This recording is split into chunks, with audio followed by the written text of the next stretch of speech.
अस्सलाम वालेकुम dear students, welcome to the BK biology lectures. आज एक और लेक्चर के साथ एंजाइम के चैप्टर से वो है mode of action of enzyme और मैकेनिज्म ऑफ एंजाइम एक्शन। तो जैसे हम लोगों ने पिछले टॉपिक में पढ़ा था कि एंजाइम का स्ट्रक्चर क्या है, एंजाइम के अंदर एक्टिव साइट है, तो उस एक्टिव साइट के से रिलेटेड एक और टॉपिक है, वो है mode of action of enzyme. तो इस टॉपिक के अंदर हम क्या पढ़ेंगे कि एंजाइम किस तरह काम कर रहा है, एंजाइम का मोड ऑफ एक्शन क्या है, या एंजाइम का मैकेनिज्म ऑफ एक्शन क्या है। सो एंजाइम का जो मोड ऑफ एक्शन है या मैकेनिज्म ऑफ एक्शन है वो बेसिकली डिपेंड करता है एक्टिव साइट के ऊपर। सो एंजाइम बेसिकली जो सबस्ट्रेट उसके साथ रिएक्ट करते हैं या जो रिएक्शंस करवाता है या speed up the chemical reaction करता है, वो सारी एक्टिविटी रिलेटेड होती है एंजाइम के एक स्मॉल पोर्शन के साथ, वो है एक्टिव साइट। सो हम लोगों ने पिछले लेक्चर में पढ़ा था एक्टिव साइट के बारे में। जिसने नहीं देखा है वो लिंक में जाके एक बार एंजाइम का इंट्रोडक्शन और एक्टिव साइट वहां से जरूर वो वीडियो देख ले, तब आपको ये समझने में आसानी होगी। सो लेट्स स्टार्ट करते हैं। So the mode of action of enzyme का मतलब यह है कि एंजाइम किस तरह अपना काम कर रहा है। एंजाइम के काम को दो हाइपोथेसिस से एक्सप्लेन किया गया है। There are the two hypothesis that explain the mode of action of enzyme. उनमें से एक हाइपोथेसिस है की एंड लॉक, इसको कहते हैं की एंड लॉक हाइपोथेसिस, और दूसरा है इंड्यूस्ड फिट हाइपोथेसिस। तो मेरे पास दो हाइपोथेसिस है, एक की एंड लॉक हाइपोथेसिस है, दूसरा इंड्यूस्ड फिट हाइपोथेसिस है। तो जो पहला हाइपोथेसिस है वो एक key and lock hypothesis. Key and lock hypothesis by the German chemist ML Fischer in the 1894 में एमएल फिशर ने ये mode of action of enzyme key and lock hypothesis से एक्सप्लेन किया। What are the main points of this hypothesis? इस hypothesis के main points क्या है? ML Fischer ने कहा active site is rigid and fix. जैसे मैंने पहले कहा था, ये mode of action of enzyme totally depend कर रहा है किस चीज के ऊपर? एक्टिव साइट के ऊपर। ये दो हाइपोथेसिस घूम रही है, या mode of action of enzyme या मैकेनिज्म ऑफ एंजाइम, ये टोटल के टोटल घूम रहा है एंजाइम के एक्टिव साइट के ऊपर। So according to the key and lock hypothesis the active site is rigid and fix. Active site क्या है? रिजिड भी है, फिक्स भी है। अगर active site rigid and fix है तो इसका मतलब होगा जिस तरह का एक्टिव साइट होगा उसी तरह का उसका सबस्ट्रेट होगा। सो ये दूसरा पोस्टुलेट क्या है, उसका दूसरा पॉइंट क्या है? The enzyme active site and substrates are complementary. ये हाइपोथेसिस कह रहे हैं कि जिस तरह एक्टिव साइट है, active site is complementary to the substrate. इसका मतलब होगा कि जिस तरह सबस्ट्रेट है वैसा एक्टिव साइट है, या जिस तरह एक्टिव साइट है वैसा उसी तरह का सबस्ट्रेट है। इसका मतलब है एक्टिव साइट फिक्स है, सो जैसा एक्टिव साइट होगा उसी तरह उसका सबस्ट्रेट होगा। सो एक्टिव साइट और सबस्ट्रेट एक दूसरे के साथ कंप्लीमेंट्री है, दोनों का शेप मिलता जुलता है।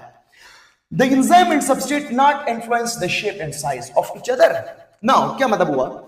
ये हाइपोथेसिस कह रहे हैं कि अगर सबस्ट्रेट एंजाइम के साथ लगता है तो एंजाइम और सबस्ट्रेट एक दूसरे की शेप और साइज को इन्फ्लुएंस नहीं करेगा। इसका मतलब ये होगा कि सबस्ट्रेट भी फिक्स है, एंजाइम भी फिक्स है, और दोनों सिर्फ रिएक्शन करके वो प्रोडक्ट में चेंज कर देते हैं। सो इसलिए कहते हैं कि दे आर कंप्लीमेंट्री। वो कंप्लीमेंट्री होता है। कंप्लीमेंट्री क्या होता है कि यार एक्टिव साइट का जो शेप है that is according to the substrate. तो ये कहते हैं कंप्लीमेंट्री है। कंप्लीमेंट्री का क्या मतलब है कि यार जिस तरह एक्टिव साइट है उसी तरह का सबस्ट्रेट। सो इट का मतलब है कि the substrate is according to the active site. Substrate active site की तरह है। अब दूसरे के these are followed by the non regulatory enzyme. ये नॉन रेगुलेटरी एंजाइम इसको फॉलो करेगा। इसका मतलब है ये एंजाइम को हम रेगुलेट नहीं कर सकते। अगर एक बार ये एक्टिवेट हुआ हम उसको वापस रेगुलेट नहीं कर सकते। ये आखिर तक रिएक्शन जब तक सारे प्रोडक्ट्स को ना तोड़े ये तब तक एक्टिव रहे। सो इस सबको समझने के लिए हम एक बार जाते हैं एग्जांपल की तरफ। सो एमएल फिशर ने कहा था कि एंजाइम के अंदर एक एक्टिव साइट है। अच्छा, दोनों हाइपोथेसिस इस बात पर मुत्तफिक है, चाहे की एंड लॉक कोई इंड्यूस फिट हो, दोनों कहते हैं एंजाइम ग्लोब्यूलर प्रोटीन है, ये सिमिलरिटी है। दोनों कहते हैं एंजाइम के अंदर एक्टिव साइट है, ये बात भी दोनों का सेम है। दोनों कहते हैं एक्टिव साइट के अंदर बाइंडिंग साइट है जो सबस्ट्रेट को रिकॉग्नाइज करेगा और बाइंड करेगा। इस बात पर भी दोनों मुत्तफिक है। लेकिन डिफरेंस किस चीज का आ रहा है? की एंड लॉक हाइपोथेसिस कहते हैं कि active site is rigid and fix. Active site rigid है और फिक्स। आता है यहां एंजाइम है, एंजाइम के अंदर एक एक्टिव साइट है। वो कह रहे हैं, एमएल फिशर कह रहे हैं, की एंड लॉक हाइपोथेसिस कह रहे हैं कि ये एक्टिव साइट फिक्स है और रिजिड है। जब एंजाइम किसी सबस्ट्रेट के साथ रिएक्ट करेगा, सो जिस तरह एक्टिव साइट का शेप होगा उसी तरह का सबस्ट्रेट होगा। सो जब एंजाइम और सबस्ट्रेट रिएक्ट करेंगे तो क्या चीज बनेगा? Enzyme substrate complex. ये बन जाता है एंजाइम सबस्ट्रेट कॉम्प्लेक्स बना देगा। और एंजाइम सबस्ट्रेट कॉम्प्लेक्स बनाने के बाद ये चेंज हो जाता है into the enzyme and product. ये एंजाइम और प्रोडक्ट, इसका मतलब है इस एंजाइम ने सबस्ट्रेट को प्रोडक्ट में चेंज किया। आओ अब हम आते हैं जरा why it is known as the key and lock hypothesis। Emil Fischer ने कहा था कि enzyme is just like the lock. Enzyme एक लॉक की तरह है और एंजाइम के अंदर एक्टिव साइट ऐसा बिहेव कर रहा है जैसे लॉक के अंदर होल होता है की के लिए। सो ये लॉक है, ये लॉक के अंदर होल है जहां पर की फिक्स होती है। सो एंजाइम को लॉक का नाम दिया गया, लॉक से एनालॉजी दी गई। So the analogy of the enzyme is just like lock, कि लॉक के अंदर जिस तरह एक होल होता है एंजाइम के अंदर उसी तरह का एक्टिव साइट फिक्स है। जिस तरह लॉक की होल के लिए स्पेसिफिक की होती है, इसी तरह एंजाइम के एक्टिव साइट के लिए स्पेसिफिक सबस्ट्रेट होता है। सो सबस्ट्रेट को यहां से एनालॉजी दी है की। सो जिस तरह लॉक का एक्टिव साइट है या जिस तरह एंजाइम का एक्टिव साइट है, लॉक के अंदर होल है, उसी तरह का सबस्ट्रेट है या उसी तरह की है। So that is why it is known as the key and lock hypothesis. अब ये क्या कहता है? The enzyme active site and substrate are complementary। Enzyme और सबस्ट्रेट एक दूसरे के complementary है। दूसरा क्या कहते हैं? The enzyme and the substrate not influence the shape and size of each other। Enzyme और सबस्ट्रेट एक दूसरे की ना शेप को बदलेगा ना साइज को बदलेगा, दोनों में कोई चेंजेस नहीं आता है। उसी तरह एंजाइम सबस्ट्रेट के साथ मिल करके रिएक्शन करके और प्रोडक्ट बना देता है। अब उसके बाद क्या होता है? So the substrate according to the active site, जिस तरह एक्टिव साइट होगा उसी तरह का सबस्ट्रेट होगा। It is followed by the non regulatory enzyme. इस एंजाइम को हम रेगुलेट नहीं कर सकते क्योंकि इसका एक्टिव साइट रिजिड है। अब what are the drawbacks? Drawbacks ये है कि एंजाइम और सबस्ट्रेट जब मिलते हैं तो उसके दरमियान होता है इलेक्ट्रिक फोर्स, इलेक्ट्रिक फोर्सेस। मैंने पिछले चैप्टर में आपको पिछले टॉपिक में पढ़ाया था यार, एंजाइम और सबस्ट्रेट के दरमियान चार्ज अट्रैक्शन होता है।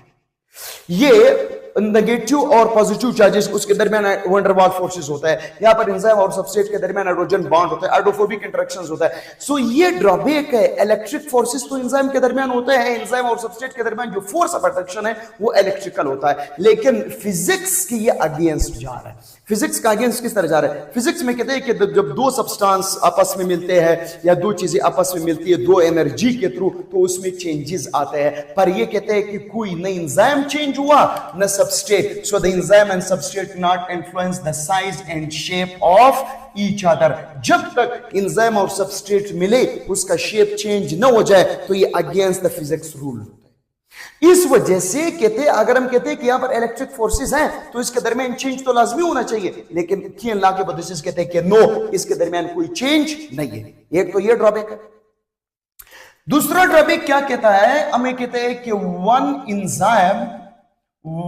Enzyme and one substrate. ये की एंड लॉक हाइपोथेसिस कहता है कि एक एंजाइम स्पेसिफिक सबस्ट्रेट के लिए होता है, ये एंजाइम किसी और सबस्ट्रेट को अपने साथ अटैच नहीं करेगा। सो कुछ एंजाइम ऐसे है जो इसके अगेंस्ट जा रहा है। फॉर एग्जांपल, हमारे पास डाइजेस्टिव सिस्टम के अंदर पेप्सिन एंजाइम है। पेप्सिन एंजाइम के अंदर एक्टिव साइट है।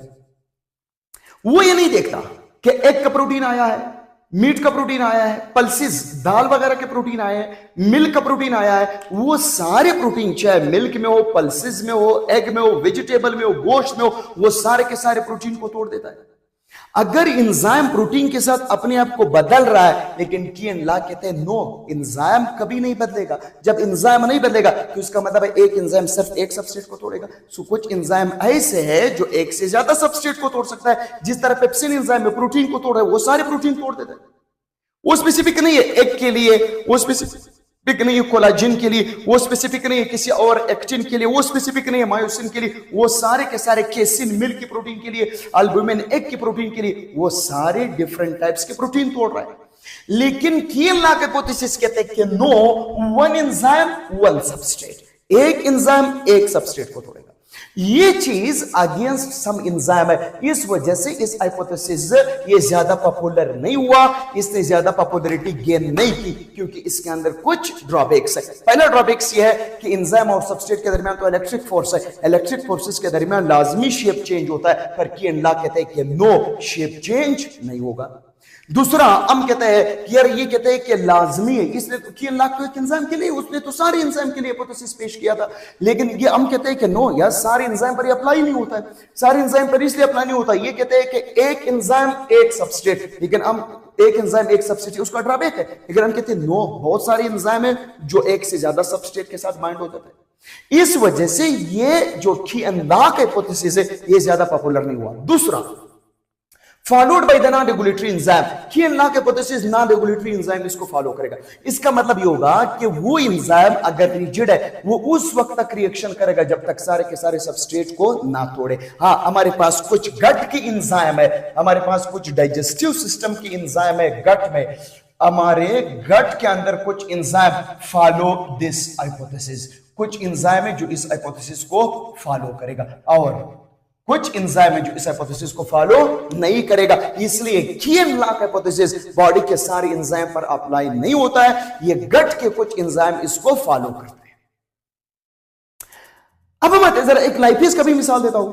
लाइपेज एक एंजाइम है जो बहुत सारे लिपिड को तोड़ता है, उसके लिए फिक्स नहीं है कि उसने एसाइल ग्लाइकोल को तोड़ना है, वो फॉस्फोलिपिड को भी तोड़ देता है, एसाइल ग्लाइकोल को भी तोड़ देता है। इसका मतलब है कि एक एंजाइम दो से ज्यादा लिपिड को तोड़ सकता है, दो से ज्यादा डिफरेंट टाइप के लिपिड को तोड़ सकता है। तो इसका मतलब है की एंड लॉ हाइपोथेसिस लाइपेज के बारे में भी गलत है, पेप्सिन के बारे में भी गलत है। हाँ, बहुत सारे एंजाइम है जिसके लिए सही है।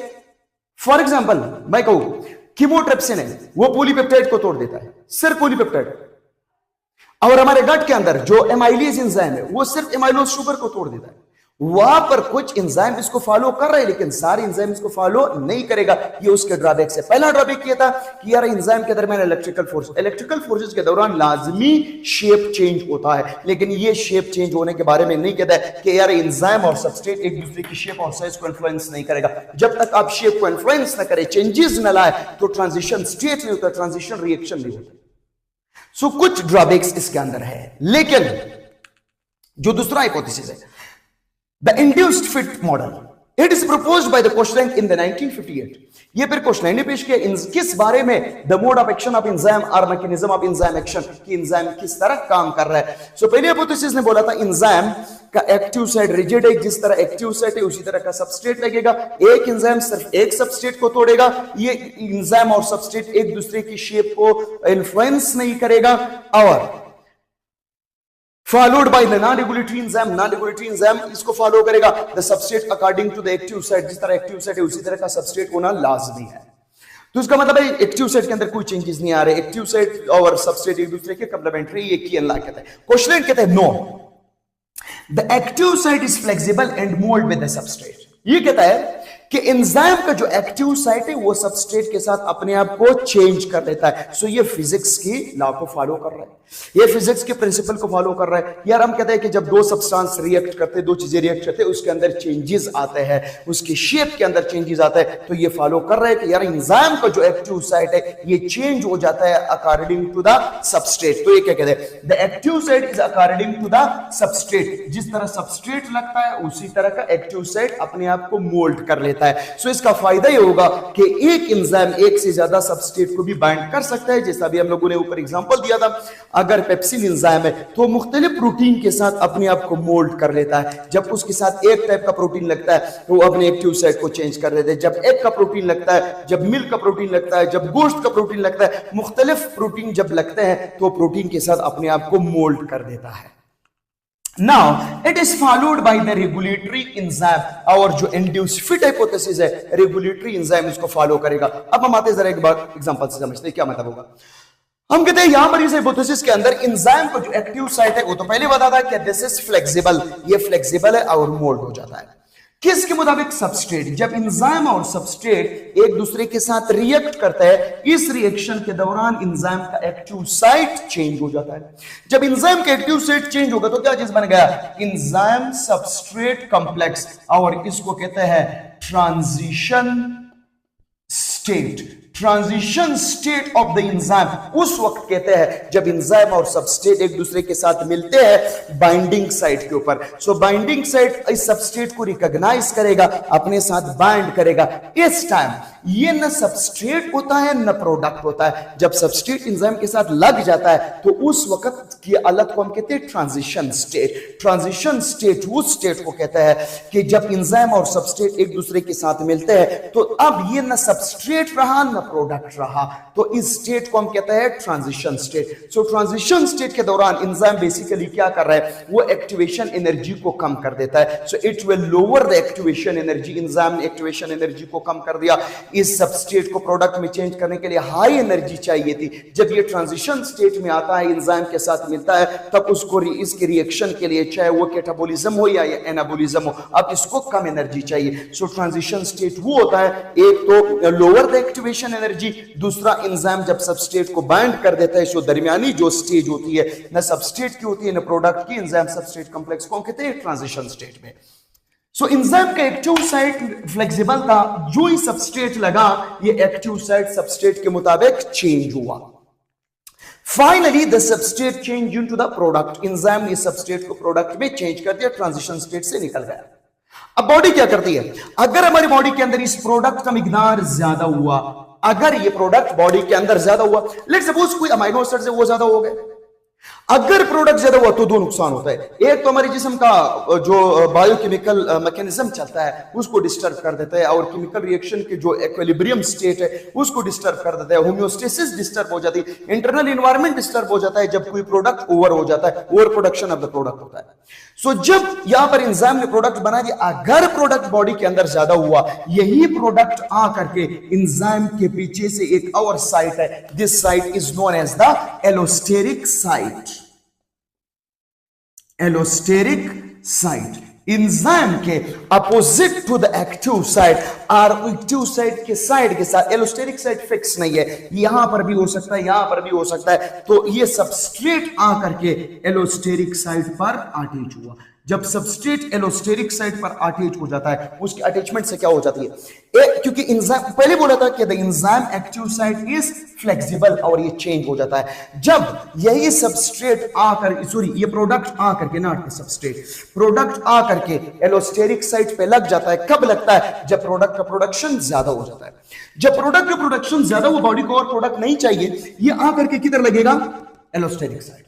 जब ये एलोस्टेरिक साइट पर लगेगा तो क्या करेगा, एंजाइम की एक्टिव साइट को चेंज कर देगा। जब एंजाइम का एक्टिव साइट चेंज हुआ, अब ये उसी तरह का और सबस्ट्रेट एक्सेप्ट नहीं करेगा। इसका मतलब एंजाइम इंस्टेंट इनहिबिट हुआ, इसको कहते हैं एलोस्टेरिक इनहिबिशन। सो एलोस्टेरिक इनहिबिशन किस में हो सकती है, इंड्यूस फिट मॉडल के मुताबिक एंजाइम के अंदर एलोस्टेरिक इनहिबिशन है। एलोस्टेरिक इनहिबिशन इसको कहते हैं कि जब एलोस्टेरिक साइट पर एंजाइम का प्रोडक्ट लग जाता है, वो एंजाइम की एक्टिव साइट का शेप चेंज कर देता है और सबस्ट्रेट नहीं लगेगा, एंजाइम इनहिबिट हो जाता है, इसको कहते हैं allosteric inhibition.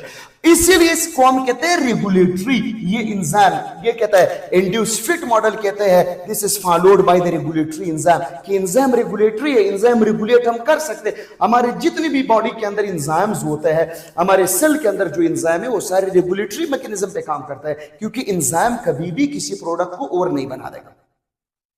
So it is followed by the regulatory enzyme. हाँ, ये चीज, ये जो एलोस्टेरिक साइट पर प्रोडक्ट अटैच हुआ और एक्टिव साइट इनहिबिट हुआ, चेंज हुआ, बंद हुआ, एंजाइम इनहिबिट हुआ एक्टिव साइट के चेंज होने की वजह से, ये अप्लाई नहीं होता कीन लॉ, क्योंकि कीन लॉ ने पहले ही बोला था कि the active site is rigid and fixed. So why this hypothesis gain the popularity, इसकी पॉपुलैरिटी के दो रीजंस होते हैं। सबसे पहला रीजन ये है कि एंजाइम रेगुलेटरी है, एंजाइम रेगुलेट होते हैं। ये हाइपोथेसिस एक्सप्लेन कर रहा है कि एंजाइम रेगुलेट हो सकते हैं, और वो कहता है कि एंजाइम रेगुलेट नहीं होगा, पहली बात। दूसरी बात ये कहते हैं कि एंजाइम का एक्टिव साइट चेंज होता है जब सबस्ट्रेट लगता है। ये फिजिक्स के प्रिंसिपल को, इलेक्ट्रिक फोर्सेस को ये फॉलो कर रहा है, लेकिन जो कीन लॉ का हाइपोथेसिस है वो इस प्रिंसिपल को फॉलो नहीं करेगा। दूसरा, ये कह रहे हैं कि जो इंजाइम का एक्टिव साइट है वो सबस्ट्रेट के मुताबिक मोल्ड होकर के एक इंजाइम एक से ज्यादा सबस्ट्रेट को भी बाइंड कर सकता है। स्पेशली पेप्सिन इंजाइम जो मुख्तलिफ प्रोटीन को बाइंड कर सकता है, लाइपेज इंजाइम जो मुख्तलिफ लिपिड को अपने साथ अटैच कर सकता है। वो तो हम ये नहीं कह सकते कि यार एक इंजाइम एक सबस्ट्रेट, इसका मतलब एक इंजाइम के लिए ज्यादा सबस्ट्रेट भी हो सकते हैं। सो ये उस हाइपोथेसिस को, उस प्रिंसिपल को भी फॉलो कर रहा है कि यार एक इंजाइम के साथ कभी एक से ज्यादा सबस्ट्रेट लग सकता है। अगर एक लिपिड आया उसने अपने आप को एक तरह चेंज किया, दूसरा लिपिड आया अपने आप को, ये लाइपेज एंजाइम दूसरे लिपिड के मुताबिक अपने आप को चेंज कर सकता है। या अगर ये पेप्सिन एंजाइम हुआ, प्रोटीन तोड़ रहा है, अगर एक प्रोटीन आया उसने अपने आप को एक जैसा चेंज किया, दूसरा प्रोटीन आया फिर अपने आप को चेंज कर दिया। सो इसी तरीके से ये जो हाइपोथेसिस है, this will gain the popular, इसीलिए ये जो हाइपोथेसिस है, ये हाइपोथेसिस ज्यादा एक्सेप्टेबल है than the key and lock. हाँ, कुछ एंजाइम है जो की एंड लॉक हाइपोथेसिस के ऊपर काम कर रहा है, जैसे मैंने आपको गट का एग्जांपल दे दिया। नाउ इसके एनालॉजी क्या है? जैसे की एंड लॉक एनालॉजी थी, एंजाइम लॉक है, सबस्ट्रेट की है, जिस तरह लॉक उसी तरह चाबी। ये किस एनालॉजी पे काम कर रहा है? So that is the hand and the gloves. Gloves का कोई शेप नहीं होता, जब हम उसके अंदर हाथ इंसर्ट करते हैं उसका एक शेप बन जाता है, ग्लव्स का एक स्पेसिफिक शेप बनेगा। ये भी कहते हैं कि एक्टिव साइड एक ग्लव्स की तरह, उसका कोई शेप नहीं। जब उसके साथ सबस्ट्रेट मिलता है और सबस्ट्रेट के हैंड की तरह, हाथ की तरह, जब हम उसके अंदर हाथ इंसर्ट करते हैं ग्लव्स का एक शेप बन जाता है। इसीलिए कहते हैं कि एक्टिव साइड का जो शेप है वो सबस्ट्रेट पे डिपेंड करता है। जिस तरह ग्लव्स का जो शेप है हाथ पे डिपेंड कर रहा है, इसी तरह एक्टिव साइड का जो शेप है वो सबस्ट्रेट पे डिपेंड करेगा। सो this is all about the mode of action of enzyme, कि एंजाइम किस तरह काम कर रहा है। डियर स्टूडेंट्स, आई होप कि आपको समझ आया होगा कि की एंड लॉक हाइपोथेसिस कह रहे हैं कि एंजाइम फिक्स है, रिजिड है, फ्लेक्सिबिलिटी नहीं है। एंजाइम और सबस्ट्रेट एक दूसरे के कंप्लीमेंट्री है, उसका शेप चेंज नहीं होता रिएक्शन के दौरान, उसका साइज चेंज नहीं होता। और ये कहता है कि जिस तरह एक्टिव साइट है उसी तरह का सबस्ट्रेट होगा, और ये नॉन रेगुलेटरी एंजाइम इसको फॉलो करेगा। सो यहां पर अगर आपसे क्वेश्चन आ जाए तो सबसे पहले आता है कि the enzyme and substrates are complementary. कौन ये कह रहा है? ये कह रहे की एंड लॉक हाइपोथेसिस। दूसरा, की एंड लॉक हाइपोथेसिस कह रहे हैं कि जो एंजाइम और सबस्ट्रेट है वो एक दूसरे की शेप और साइज को इन्फ्लुएंस नहीं कर रहा है। ये भी की एंड लॉक हाइपोथेसिस का एक मेजर पॉइंट है। और की एंड लॉक हाइपोथेसिस का सबसे मेजर पॉइंट ये है कि एक एंजाइम एक substrate. So this is according to the key and lock hypothesis. अब अगर आ जाए कि one enzyme one substrate, this is followed by key and lock hypothesis, induced fit hypothesis, both of them, none of them. So it will be the key and lock hypothesis. अब the non-regulatory enzyme is also related to the key and lock hypothesis, ये भी इसको follow करेगा। Induced fit क्या कहता है कि यार एंजाइम का एक्टिव साइट फ्लेक्सिबल है। सो यहां पर हम कह सकते हैं कि एक एंजाइम एक से ज्यादा सबस्ट्रेट को अपने साथ बाइंड कर सकते हैं। आई होप कि आपको ये टॉपिक समझ आया होगा। सो अगर समझ आया है तो प्लीज चैनल को शेयर करें, लाइक करें और सब्सक्राइब जरूर करें। So thank you for watching. इंशाल्लाह ताला नेक्स्ट टॉपिक में मिलेंगे एंजाइम इनहिबिशन के साथ। उसके अंदर हम एलोस्टेरिक इनहिबिशन भी डिस्कस करेंगे, इनहिबिटर को भी डिस्कस करेंगे, फिजिकल इनहिबिटर को, और उसके अंदर केमिकल इनहिबिटर।